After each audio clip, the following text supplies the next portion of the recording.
Okay, folks, so today we are going to have a look at the questions that you sent me. You need to make a decision. Does it need some tweaking? You have to decide if you're going to be working in a group, what experiment it is that you're going to be doing. And again, you can have only a max of 3 people in your group. You may need to refine your question, and I'm going to show you how you're going to do that. And you're also going to do some background research, collecting information on your topic along with references. So I'm going to explain how we're going to do this. In terms of writing this up, so Miss Byrne is going to give you one of our exam answer booklets that we have at Christmas exams and summer exams. Okay, you're obviously going to put your name on it first and foremost. It is going back to Miss Byrne today. You're never taking it out of the room. You need to start writing on the back page. So we're going to work until I tell you otherwise from the back of the book. Okay, and then when you're told to write, we will start in the front. Okay, but you're going to wait until we get to that point. So over the weekend, I asked you to read and watch What Makes a Good Project. I asked you to have a look at the CBA1 video, find an experiment that you could do, write a question and a possible hypothesis. Now, not everyone has done that, so later today I'm going to be sending an email home just to say we've started our CB1s and Bob and Jane have not bothered to do the beginning parts of it. Okay, so first thing is, how does this thing get marked? If you look at page 199-200 in our black book, you will see this thing called Features of Quality. Now, your format is a little bit different from this, but the blurb in it is going to be the exact same. According to the NCCA, the vast majority of people should be in line with expectations.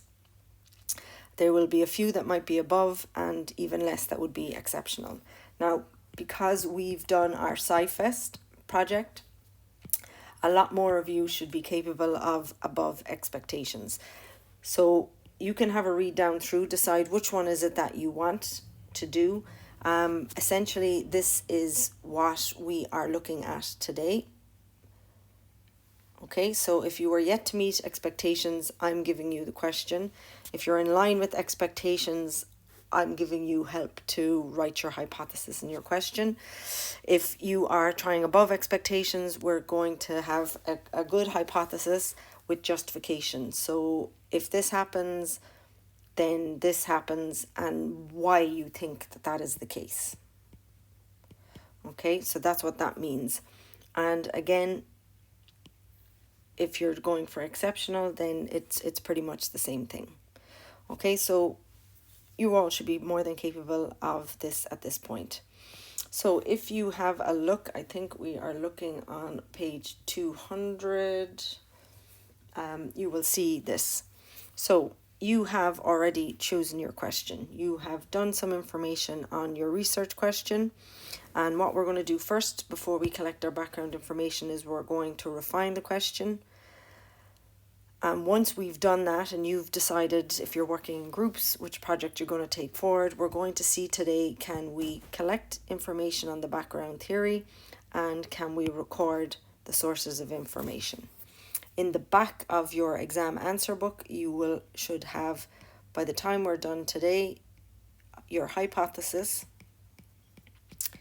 and your question, and we will have saved a Word document with our background theory and with our references, okay, our sources of information.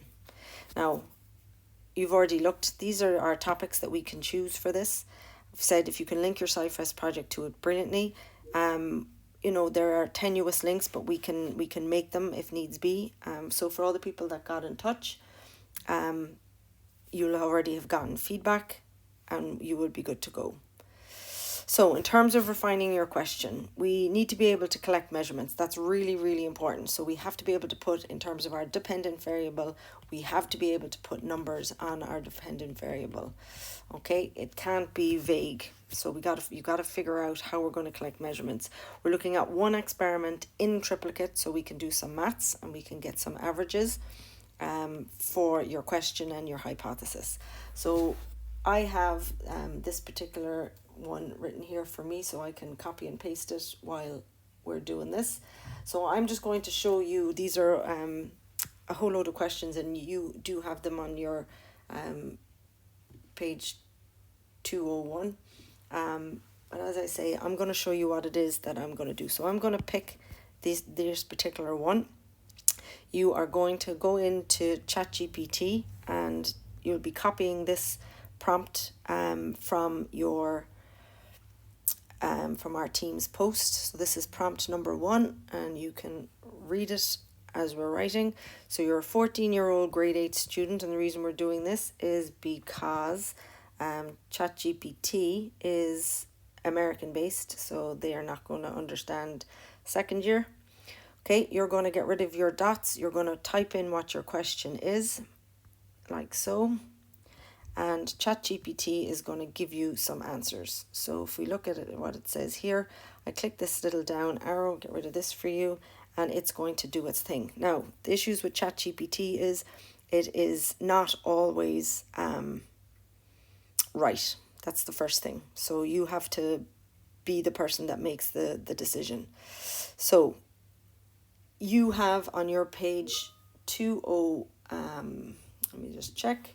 On your page 201, at the very bottom of the page, you have a little question flowchart, and you're going to use that flowchart and the answers to this to go through. So I'm going to go back into my PowerPoint like so, and as I say, when we're going through these, if we can say tick, tick, and tick to these criteria, so there's science background to it, it's open-ended, we can get a testable hypothesis from it, we can use it. So this is the question, and if the ChatGPT brought out, does the topic on which your question is based have a scientific background? So ChatGPT told me yes, so we can move forward. Does your question relate to an application of science? ChatGPT told me yes. Does your question relate to human health or the environment or society? And it does. Does your question start with the words what, where, when, why, who, or how? No, it doesn't. And that's really, really important. That's where most questions fall down. Are there different viewpoints on this question? Yes, there are. And are there a number of sources of information to help your research? Yes. If that is the case, then you are ready for the next steps. Okay, and as I say, it has to be measurable. So this was another one that I put into ChatGPT. How does playing computer games affect the brain? We go through it. It's based on a scientific background. There's an application of science to it. It relates to human health. Yes, it doesn't start with the right words. So that question would need tweaking. I would also have issues with this for CBA 1 in that how the hell do you measure this? Okay, so that just would make life very hard because you wouldn't be able to measure it. So you can pause this video, you sign into ChatGPT through a browser, you copy this prompt from our team's post. So that's Command C on your keyboard. You're going to type your question here, so you're going to have to delete and you're going to type in your question. As I say, you press the little down arrow and then you use the answers given with the pathway on page 201 to decide if it's a good question. When you're ready and you've done that, unpause and we go again. So now you've unpaused. If you're working in groups, you need to decide which of the 3 questions you want to take forward and write that in the back of your book. So write the question and the hypothesis in the back of your book. And now we're going to use this prompt. Okay, so I need again just to be able to put this into ChatGPT. So this is the prompt. I'm just going to go back into here. I have picked a slightly different one now, in that I'm a 14-year-old grade 8 student doing my science research on the following question. I've put in a particular question. Does adding more vinegar to bicarbonate release more energy? Give me 300 words on background theory, including the science behind it, expected results, possible errors for the question that a grade 8 student could understand. Please provide 6 references for this research in this format. So we click OK, and ChatGPT is going to start going through some stuff for me. Now, your job is going to have to be to go and read this through. You can, if you press this little button down here on the left, where you just see the little tick, it's a little copy button. You can now open a Word document. So we go plus, I'm going to go blank.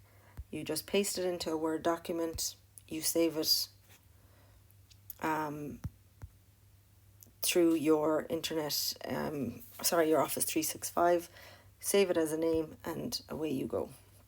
Okay, but what's really important now is you have to read through it. You need to make sure you understand everything that's written in it. Okay, there's 3 brains maximum. Figure it out. And again, copy it into your Word document for later. You are done now. Okay, that's everything for today. The last bit that I'm going to say is you may now have a think on page 203 of your book. So this is all in page 203. So for next lesson, you can put your research question in here. You can have a think about equipment and materials that you're going to need.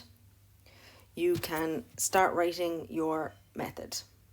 Okay, so essentially we are going to do CIDR on this. So control variables, independent variable, dependent variable, equipment and risks. So you can have a think, everybody in your group, and write your method. And again, we're writing our method in the third person. Again, I always say pretend you're explaining it to your science savvy granny. But that's going to be your job now for next lesson to have a think about this. Okay? I'm on Teams chat if you need me.